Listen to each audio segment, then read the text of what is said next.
ওই দিন তো মাহফিলে গেছিলাম কুমিল্লা যারা কইছিলাম যে কেনা কেনা গাঞ্জা খান হাত তুলেন, পরে একটা উল্টা বলতে আমি খাই, আজকে ওয়াদা করছি আর খাইতাম না।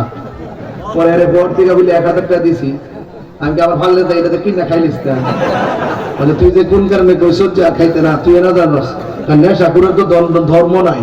এ দেখবেন টেহা পাইলে নেশা খাইবা, টেহা না পাইলে যারে ভাই আর এগাদের বা টেহা দেন আব্বা টেহা দেন আব্বা টেহা দেন, টেহা দেন ভাড়া লাস্টে ঘরে যাবে যায় কয়ে টেহা দে লাস্টে ভোজন কটে হানে টেহা কনকুটটা আম্মা না লক্ষ্মী টেহা দে বড় মাটা শুরু করে। এমন নেশা করে কোনো ধর্ম আছো? এর মাথা ঠিক আছে? নেশা করে মরে গেলে যত সমাজের মানুষ গান্ধী যেটা মরছে ভালোইছে এরকম কয় কথা কন ঠিক না বেটে? যারা নেশা করবে তাকে হাউজে কাছে পানি খাইতে পারবো? জবানটা পবিত্র তো আছে না নাই?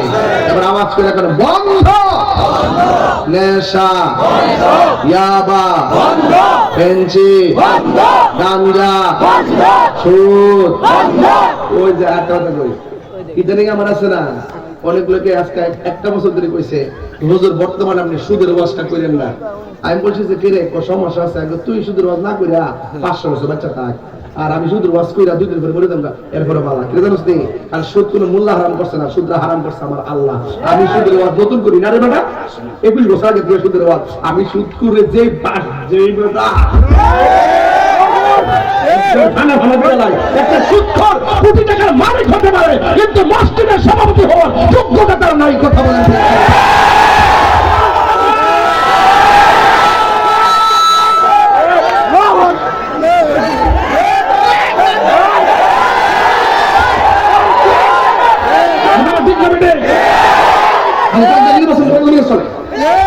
ওই একটা নমুনা দায়ক দেশটা, এই দেশে যত সুদখোর সভাপতি আছে সব জাগদের বাইর করে দেবেন ইনশাআল্লাহ।